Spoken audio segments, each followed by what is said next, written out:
Hello everyone, আসসালামু আলাইকুম। কাছে দূরে যে যেখান থেকে আমার এই ভিডিওটি দেখছেন আপনাদের সবাইকে ওয়েলকাম জানাচ্ছি Labani kitchen cooking and gardening এ।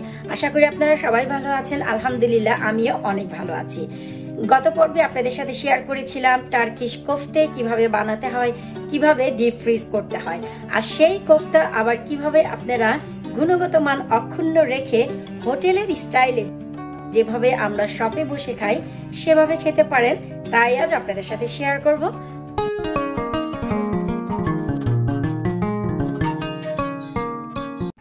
আজ কোফতা আমি গ্রিল প্যানে ভাজবো। আপনারা চাইলে যে কোনো প্যানে ভেজে নিতে পারবেন, কোনো সমস্যা নেই। আমরা যে কোফতাগুলো ডিপ ফ্রিজ করেছিলাম আমি পুরোপুরি 2 ঘন্টা আগেই এটি বের করে রেখেছিলাম, একদম নরমাল হয়ে গেছে। আর এই যে প্যানের গায়ে আমি খুবই সামান্য তেল দিয়েছি, অনেক বেশি তেল দেওয়ার প্রয়োজন হয় না। এবার আমি কোফতাগুলো দিয়ে এপাশ ওপাশ ভেজে নিচ্ছি। এবার আমরা এপাশ ওপাশ করে দুপাশই ভেজে নিব। আসলে গ্রিল প্যানে ভাজার এই হচ্ছে একটি সৌন্দর্য যে আমাদের গ্রিলের যে ছাপটি থাকে তা কাবাবের গায়ে উঠে আসে, দেখতে চমৎকার লাগে। আসলে এতে স্বাদের কোনো পরিবর্তন আনে না, স্বাদ কিন্তু ভাই আপনি যে প্যানেই ভাজেন না কেন একই রকম থাকবে।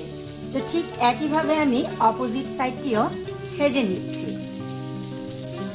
আর এই কোফতা কাবাব এভাবেই খেতে এমন একটা ভালো লাগে না। আমরা যেহেতু রেস্টুরেন্ট স্টাইলে খাবো তাই বেশ কিছুটা ভেজিটেবল আমি সটে করে নেব। এখানে নিয়েছি আমি টেন্ডার স্টিম ব্রকলি, আর নিয়েছি আমি লাল হলুদ কমলা আলেপেনু, নিয়েছি আমি স্প্রাউট, এগুলি দেখতে ছোট ছোট বাঁধাকপির মতো, আর নিয়েছি আমি একটি টমেটো 2 টুকরো করে। তো আমি এই যে সাইড দিয়ে যে জায়গা আছে এখানে আমি আমার সবজিগুলো সটে হওয়ার জন্য দিয়ে দিচ্ছি। একেবারে সম্পূর্ণ পাশে দিয়ে দিচ্ছি যেন দারুণভাবে সটে হয়ে যায়। আমি আরো ব্যবহার করছি 2 টুকরো ফুলকপি। আসলে এই কাবাবের সাথে যত বেশি ভেজিটেবল খাওয়া যায় ততই ভালো লাগে। আর এগুলো ফুল কুক হওয়ার কোনো প্রয়োজন নেই, সব হচ্ছে সালাদের আইটেমে পড়ে, তো সেই হিসেবে খুব অল্প পরিমাণ সটে হলেই হয়ে যাবে। তো আমরা কাবাবগুলো একটি সাইডে করে নিচ্ছি যেন এই সবজিটি আমরা শুরুতে কিছুটা সটে করে নিতে পারি। আর এর জন্য আমি এখানে ব্যবহার করছি খুবই মাইল্ড সল্ট। আমি কিছুটা লবণ দিয়ে দিচ্ছি অল্প পরিমাণে, তার সাথে সাথে আমি দিয়ে দিচ্ছি ব্ল্যাক পেপার, কালো গোলমরিচ।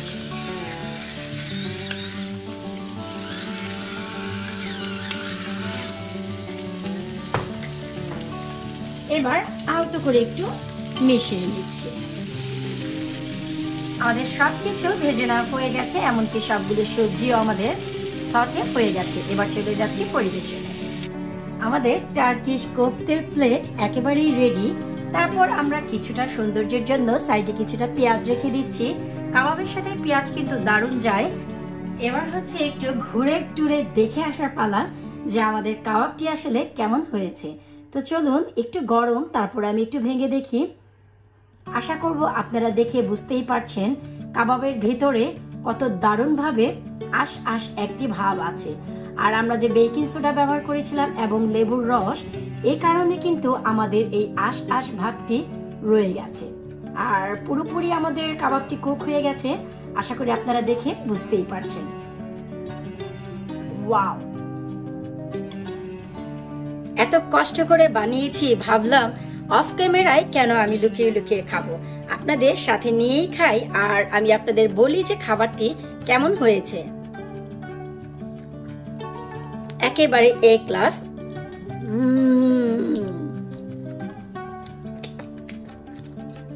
পেঁয়াজ কেন বাদ যাবে,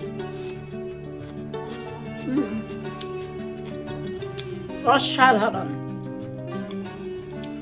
আশা করব টার্কিশ কোফতের এই ভিডিও আপনাদের ভালো লেগেছে। ভালো লাগলে অবশ্যই আমার ইউটিউব চ্যানেলটি সাবস্ক্রাইব করবেন, ফেসবুক পেজটি ফলো করবেন। ভিডিওতে যেতে যেতে একটা লাইক বাটনে ক্লিক করতে একেবারে ভুলে যাবেন না। বিদায় নিচ্ছে আজকের মতো, পরবর্তী কোনো ইউনিক রেসিপি নিয়ে আবারও হাজির হয়ে যাব। আল্লাহ হাফেজ।